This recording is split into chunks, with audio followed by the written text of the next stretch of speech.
We'll check in on their media day shortly. Bradley Beal and Andrew Wiggins have chosen not to get vaccinated. What does that mean for their respective teams?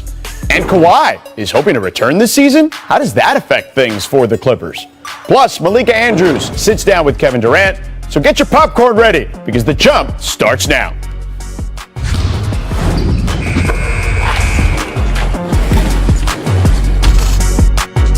Hey, what's up? Welcome to The Jump. I'm George Sedano. Ramona Shelburne and Kendrick Perkins will join me here shortly. But first, here's what LeBron James said at Lakers Media Day today about his vaccination status. Let's take a listen. Have you been vaccinated, and do you feel compelled to send a message to the rest of the country about the importance of vaccinations? I think when it comes down, for me, I can speak about myself. I think everyone has their own choice to do what they feel is right for themselves and their family and things of that nature. I know that I was very skeptical about it all, but after doing my research and things of that nature, I felt like it was best suited for not only me but for my family and for my friends, and and that's why I decided to do it. So, but as far as I don't, you guys should know me. Anything that I talk about, I don't talk about other people and what they should do. I speak for me and for my family, and that's what it's about. All right, so now I'm joined by Ramona and Perk here. So starting with you, Ramona, what's the significance of LeBron saying this publicly? I actually think, speaking about his own vaccine hesitancy, when he said I was very skeptical at first, but I did what was best for me and my family, I actually think that does more good for helping others who are hesitant than anything somebody who, like when I was able to get the vaccine, I got it the first day. There's no hesitation on my part, right? There's a lot of players who are like, yeah, sure, let's do it. But when when there's a lot of people who are hesitant, and when you hear somebody who speaks about their own experience and how they worked through it and why they did it themselves, I actually think that does more good than somebody who was not hesitant at all. Yeah, I agree. Speaking on your own experience, especially when it comes down to the vaccine, because I was a guy that was real skeptical. I mean, my wife actually got the vaccine 6 or 7 months before me, before I finally went on here and did what I to do or thought it what was best for myself and my family. And I did my research, but what took me over the top personally was, when I did the research and saw that, people in the military space were vaccinated, and we talking about guys, people that stand on the front line to make sure that we're able to sleep comfortable at night. I felt like, that this is a safe way to go about it, because one thing we all should know is that we're never, as a country, going to put, the people in the military put them in the wrong type of space as far as the vaccine, or put anything into their bodies when they're over there protecting us. So once I saw that they done it, then I was okay with it. But I think with this situation, you only could speak on it for as your personal experience. And I thought LeBron James handled it well, like he always do majority of the time. Yeah, it's certainly something that's going to be an individual situation, but certainly there are consequences if you don't, and we'll have to see what those consequences are, particularly when it comes to these NBA players who are playing in cities, and we'll talk more about it today as we did yesterday, where there is a mandate from the local governments. So we'll have to discuss that further in just a moment. But let's stick to basketball here. LeBron was asked about Russell Westbrook and his fit on this Lakers roster, and here's what LeBron said about that. As far as Russ, we need Russ to be Russ. We don't need Russ to change for anybody. That's why we got him. And it's our job to all help him feel comfortable in our system. And he's going to be as dynamic as he's always been. So I look forward to that. All right, Perk, how does Brody fit on this Lakers roster?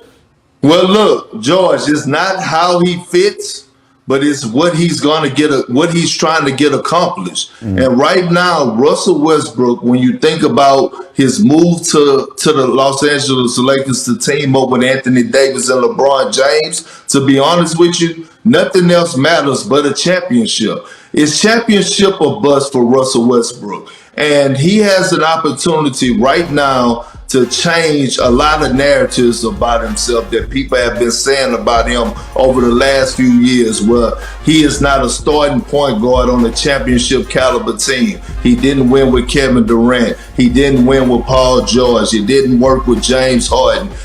Things to that nature. Now, when you look at Russell Westbrook, a guy, in my opinion, who's a top 10 point guard of all time already, if he wins a championship and he completes the mission of winning a championship, that moves him into the conversation of a top 5 point guard of all time. But make no mistake about it, it's only one goal for him, and that's to win the championship. It's championship or bust, especially when it comes down to Russell Westbrook along with the Los Angeles Lakers. Perk, I got a question for you. When do you think the last time Russell Westbrook has had a legitimate chance to win a championship? Like, what team was he on that you would have said they're a real contender? It was with, when they blew the 3-1 lead, to the Golden State Warriors when he was in Oklahoma with Kevin Durant. That's a long time ago. That's a long time ago, right? And I think that's the main point with Russ is that that's 3-1 lead with Kevin Durant. I mean, Kevin's on 2 teams from now. I mean, that was a long. He was on the Warriors. He won 2 titles there. Now he's on Brooklyn. That was a long time ago that Russell Westbrook's had a real chance to win.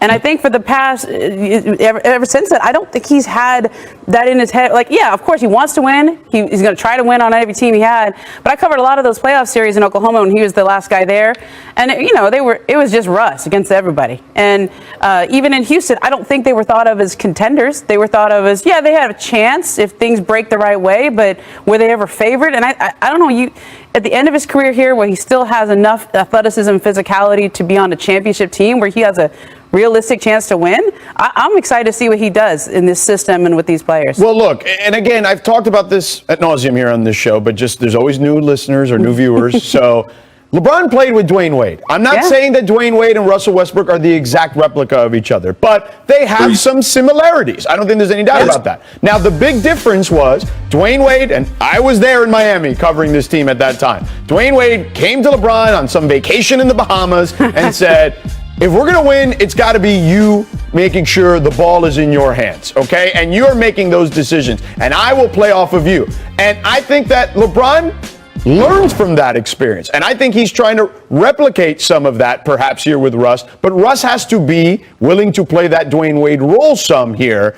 And again, I think that for LeBron to add to his legacy, Perk, you talked about the narratives with Westbrook. So if LeBron is able to be the guy to get Russ that championship and Russ gets to still be some semblance of Russ, I think that only helps LeBron's legacy as well. I agree, George, but I think now it's time for LeBron James to switch roles. Just like Dwayne Wade took a backseat to LeBron, I think it's time for LeBron to take a backseat to Anthony Davis and Russell Westbrook. See, I'm looking at Russell Westbrook right now, and although he did play with me, and I get this, right, but he's never had a big like Anthony Davis. And that's the thing that I want to shine a light on. Like when you think about a pick and roll or a pick and pop situation with Anthony Davis and Russell Westbrook, please, somebody tell me, how can you stop it? How can you stop it? It's just, you're talking about the most athletic point guard to ever play the damn game of basketball. You look at Anthony Davis, one of the most skilled power forwards to ever touch the basketball. Those 2 guys are the pieces. I think right now LeBron, not saying that he's going to defer being a third option. It's going to be some nights where, he's going to look like the first option guy. But I think he has to take that D-Wade role of Miami and let Russ and AD do their thing, which Braun has already showed us all that he's capable of doing, because the year that they won it, what he said, we're going to go through Anthony Davis. Yeah, well, that'll be fascinating to see, and certainly LeBron is more than capable of doing anything he wants on a basketball floor. I love how you said that you played with Russ and, he played with a big man like me. I like how you snuck that in there, Perk. Anyway, speaking of LeBron James, he spoke to our Lakers reporter, Dave McMenamin, today. Let's take a listen.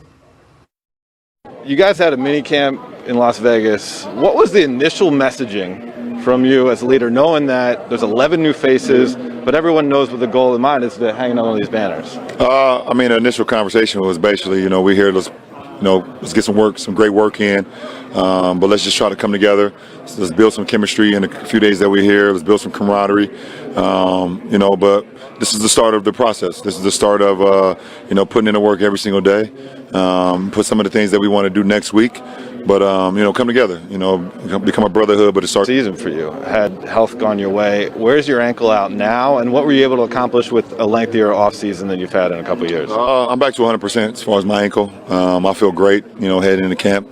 And I look forward to tomorrow. Tomorrow is the first day of training camp, and I'm super excited. I'm super excited to get back on the floor and know the work that I've put in, with my body and my game, and I'll, translate it to the court.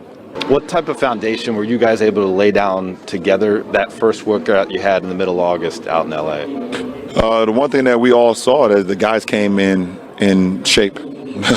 Guys came in and, the best shape that you can be in without playing in NBA games, but guys came in ready to work, and no one, was coming in, just saying, oh, well, we can use this opportunity to work ourselves into it. No, we got right into what we want to do. And, and that's just the first step, though. We want to continue to build off of that. But it's going to be a long process. It's going to be a long season. And we look forward to everything, that's going to happen throughout the season. And Rob Pelinka says maybe you're in different shape. Lean muscle, I hear you've added. It's trimmed down. What's going on with LeBron James heading into year 19? This is a guy that's very determined.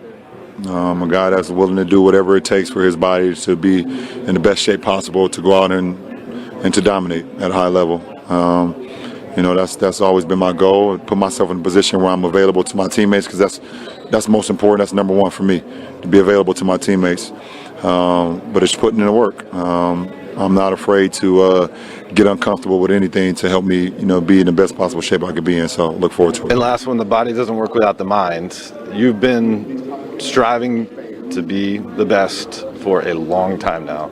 What keeps you in that mindset? What do you do to keep the edge up when you could say, look what I've already accomplished?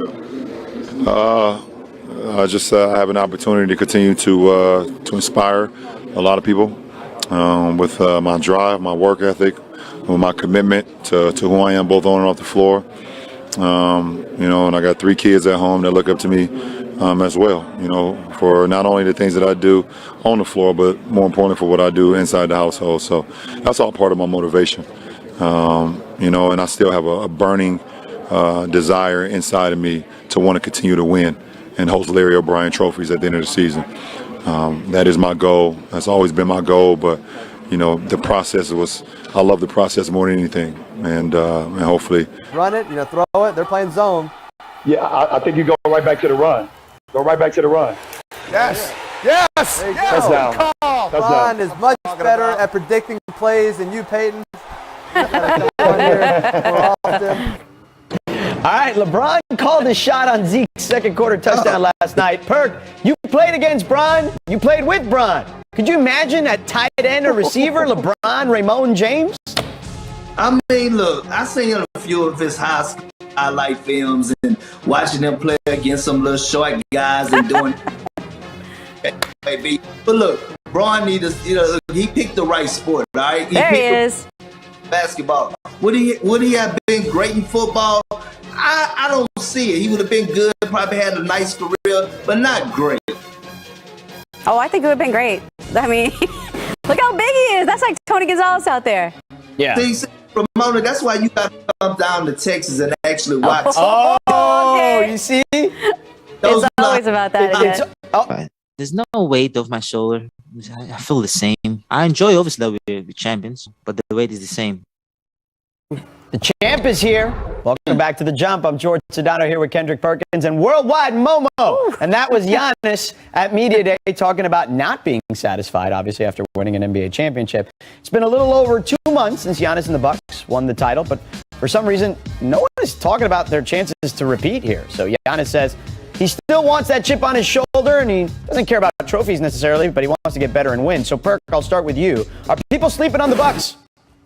Yes, I do believe people are sleeping on the Bucks, and rightfully so, right, because of the Lakers and Nets. But I would not disrespect the defending champions. And when we look at Giannis, a guy who's the most dominant player in the NBA, and he has 2 counterpartners in Chris Middleton and Drew Holiday, who are all still in their prime.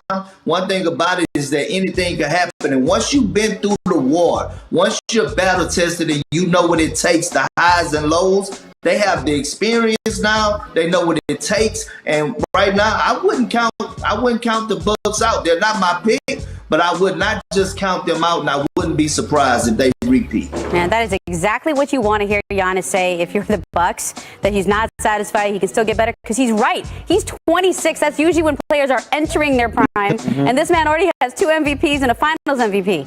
I mean, he can still get better. He can work on his back to the basket game. He can work on his free throw shooting. And he's so good. George, he is going to pass Kareem Abdul-Jabbar this year for most points scored as a Buck. This year, probably April or so. I mean, and he's 26. He's just now entering his prime. But I think that's the move. I think that barring some unforeseen circumstance from someone on the roster that I don't envision, because the rest of those guys are very good to great, certainly. But he is all-time great, and he still can elevate his game, so they can continue to be in that mix if he continues to ascend, as he points out that he says he wants to. So moving on from Milwaukee to Philadelphia, where Ben Simmons and the Sixers drama is getting spicy. Simmons officially no-showed at Sixers Media Day, and according to Sam Amick of The Athletic, Ben Simmons believes playing with Joel Embiid has, quote, run its course. So Ramona, take us behind the curtain here. How do you see this saga playing out with the Sixers and Ben? Well, we're gonna get some information probably the end of this week, because that's when his first check is due. So they have to decide, are they going to fine him? We probably won't hear about that because they'll be private, but they'll decide if they're going to pay him, right? And that's when the first check is due. So that will escalate from there. But the Sixers are looking at this as, right now, teams are trading or making offers and discussing offers that are where Ben is probably at his all-time lowest value. Okay, and most of the offers are essentially draft picks, expiring contracts, maybe a good middle of the range player. But the way they see it is they have a 5-10% chance to win this year with the roster with Ben Simmons on it. Okay, and Daryl Morey's an analytics guy. He looks at chance to win. So they don't want to trade him for any package that does not send back a player that keeps them at that same chance to win going forward. And right now, the offers they're seeing are more draft picks, expirings, where the idea is make the first trade, get those draft picks and expirings, then wait till the middle of the year when a disgruntled superstar or a team is disappointing. Let's say Zach LaVine, Dame Lillard, Bradley Beal, something like that. So you think that's possible? You think that's possible? That is you think the way that you they have make to think about an it. initial deal for what people would assume is undervalue, right? Well, the Sixers would rather not do that. Right. Okay, that's what all the people who are pitching them now are trying to get them to do. Okay, but the Sixers would rather make just one deal. Why make one deal to get a bunch of draft picks and expirings to use in a second deal to get a star later? You don't know if a star is going to be available later. You don't know if a great player is going to be available later. You know Ben Simmons is a superstar. You know Ben Simmons is an all-star. And they really believe Ben Simmons can still be that player. Now, I talked to somebody close to Ben the other day, and they said, what is the purpose of him showing up at this point with all that has happened in this offseason? If Ben even shows up, let's say it's a month from now, 2 months from now, he has no intention of ever doing that. But let's say we get to that point. What Ben Simmons are you going to get at this point? Mentally, emotionally, spiritually, like, is he going to be the same guy that he was for you the past few years? Is he going to be the all-star Ben Simmons? Not where his head is at right now.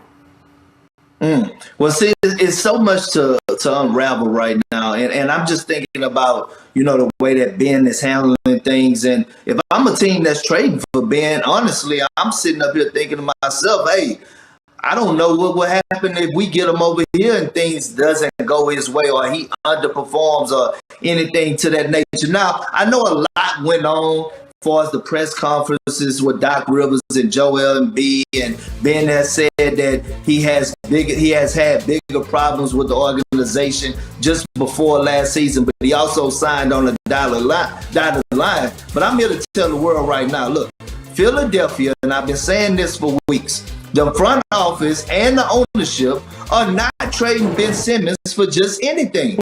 They want an all-NBA caliber player or MVP caliber player for Ben Simmons. And right now, from what I understand, the ownership group is willing to hold out and be stubborn and say, okay, cool, we'll wait until the perfect opportunity presents itself for the betterment of our organization. Because the way that they're thinking is, how are you going to, they're thinking like this: Ben Simmons, you played bad. And you want us now to go out there and you want us to take the hit. They're not doing it. So until they get a player that they think could come in and help them win right away, an MVP, All-NBA player, I think Ben Simmons is going to sit and he's still going to be part of the 76er organization. By the way, Perk, Ben Simmons is willing to sit as long as it takes too. I mean, when you talk to people close to Ben, I say, okay, worst case scenario, it takes all year. Would he sit all year? And the answer right now is yes. Now, you can say that right now at the beginning of training camp. You can say that you're willing to sit all year if that's what it takes to go get traded to a team that you feel more comfortable on. But let's see what happens when you really start missing checks, when you really start missing basketball, when the league moves on without you. But George and Ramona, but I knew it was, and I said this last week, I knew it was going to get to this point, right, where it was going to be that one ownership group or owners of an organization that's saying, you know what? No, we're not going to budge. We're not going to move to the beat of your drum. And I think this is what's about to happen with the 76ers. Now, Ben is not moving. He's obviously made it public. He said he's willing to sit out the whole year, which he probably miss out on a lot of money. But here's the part on the money standpoint. It's a new generation where, you know, guys are getting so much money that they're comfortable. That bank account is full. So as stupid as it may sound to me or the rest of the world, guys missing out on X amount of dollars, to them, they like, I'm set. I could afford to lose money this year and set out and make a statement. So now you're just looking at two parties that are being very stubborn right now. And really, it's not just Daryl Morey, Elton Brand, and Doc Rivers. This is coming from the very, very top. All right, fair enough. It'll be fascinating to see how it all unfolds. Right? Told me that he was 100% healthy after that high ankle sprain really sabotaged last season for him and the Lakers. He was able to get back in the gym. I asked him about his initial workout with Russell Westbrook this summer, and he said from that very first time we got into the gym together, we could tell both of us our fitness levels at like an all-time high, and that meant that they were already ready to begin this thing back in August. So come October, you feel like they'll have not just their wind and their determination, but also the familiarity where the Lakers could make some noise again in this league. Dave, AD was injured last season, obviously, and Frank Vogel's talked about how he looks like he's in great shape. What kind of shape do you see him in, and is there any pressure on him entering this year? Yeah, I actually got a chance to talk to AD one-on-one, and after we finished our interview and he was walking away, we had an acknowledgement, like, you know, this season's all on you. Like, it goes as far as you go. And he kind of laughed and shrugged his shoulders. He's like, I guess so. I'm like, well, if you're bubble AD, no problem. He goes, okay, well, I'll have to go back to the bubble braids. And so, obviously, that player, that Anthony Davis who played in Orlando, was arguably a top 5 player in the league, and some of his teammates on the Lakers were saying, I don't know who's better, LeBron or Anthony Davis. Last year, after a shortened offseason and after a bunch of injuries, he was not that player. And all of the pieces that they brought in, Russell Westbrook, Dwight Howard, Carmelo Anthony, and the like, none of them will be able to have the impact they're potentially able to bring unless Anthony Davis plays like that all-world player that we've seen in the past. Now, with all those players on the roster, the future Hall of Famers, Rob Pelinka talked about it recently as well, about, you know, being unselfish and the sacrifice. And look, LeBron, of all players on this roster, understands that, having played on some big threes in the past with a lot of Hall of Famers. Do you get the sense they're ready to make the necessary sacrifices as a collective to win a title? Well, they're all saying it, George. I asked Carmelo about that same sentiment because there are 11 new players on this team. So on the one hand, yeah, Vegas has them as one of a couple teams as the championship favorites, along with the Nets and the Bucks.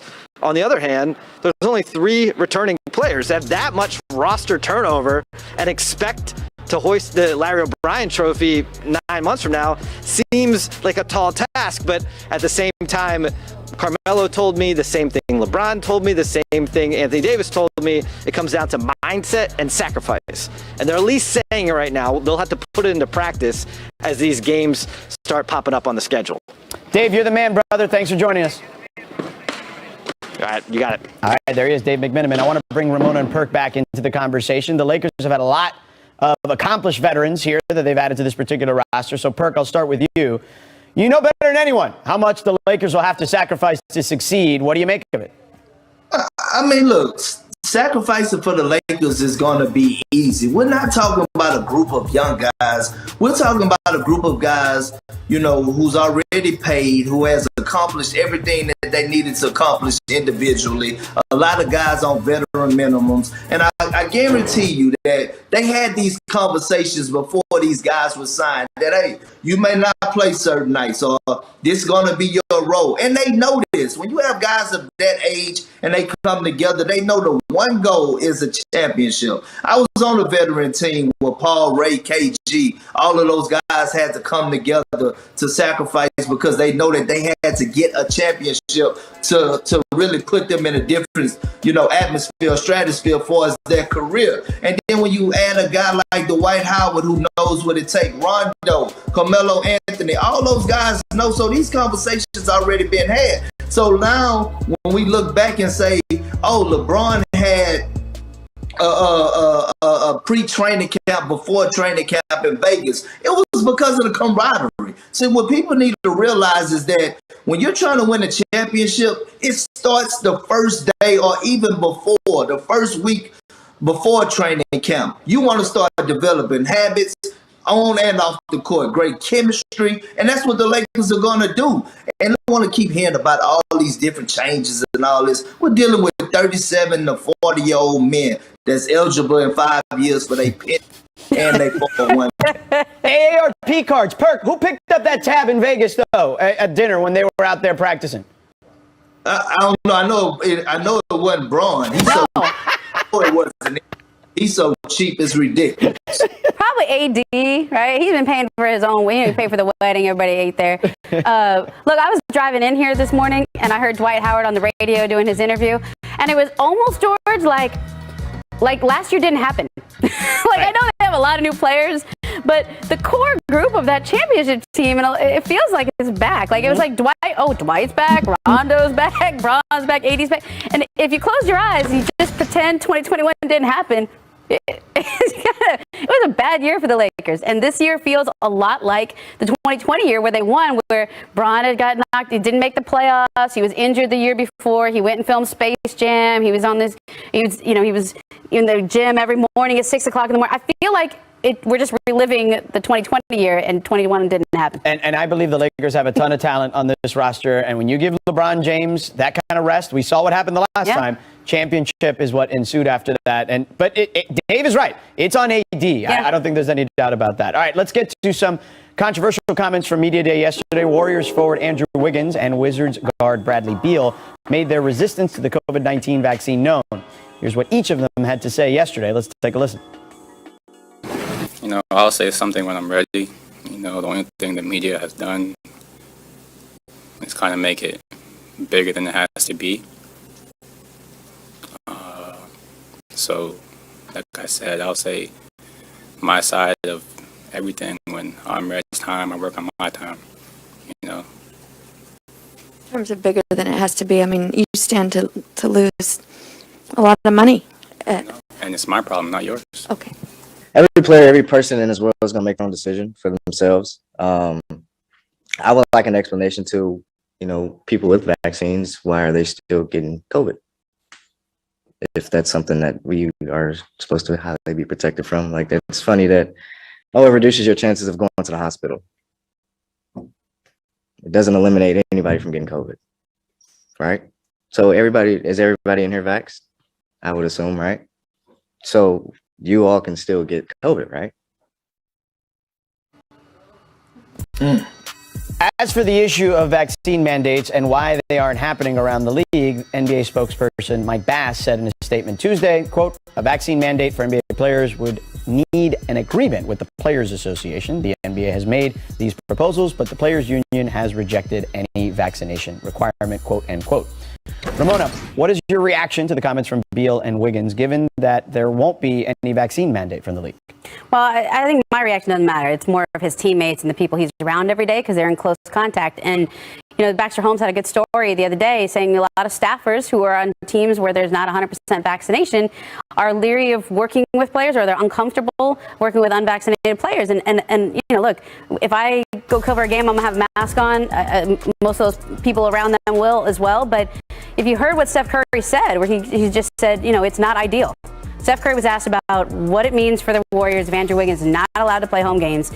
And he said it's not ideal. So it's really up to the people around you. How do your teammates feel about it? How do you feel about how they feel about it? And I think that's what's going to essentially be the pivot point here of whether or not these people, the players that are unvaccinated, eventually take the shot or don't.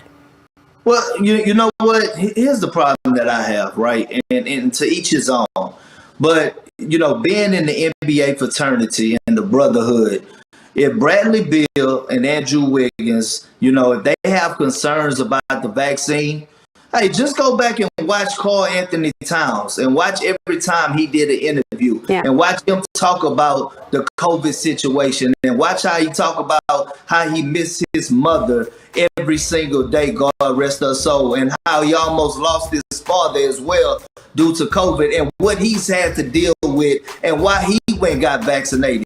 And if you could go back and you could go watch everything that Karl Anthony Towns went through and everything that Karl Anthony Towns shared with not only the NBA world, but with the world and how he had to fight to get through this trying time, and then you can't figure out whether or not you want to get vaccinated, then you just have closed ears and you don't have an open mind. Well said, Perk. We'll move on. Coming up, Malika Andrews sat down with Kevin Durant to discuss the playoff loss to the Bucks, expectations for this upcoming season, and more. Stick around. You're watching The Jump. Jamal Murray, Aaron Gordon, and Nikola Jokic. How confident are you in that group ceiling? I'm very confident, and I love it. Go get your letters, young man. And look, Denver drafted 3 out of those 4 guys. They developed those guys, and I love that they saying, you know what? We feel like we got something with you, with this core. We're going to pay you, and we're going to keep moving forward. I love it, especially for small market teams. And you know what? Something his dad said really struck with me. I mean, just a little while ago, he was recovering from his 2nd back surgery.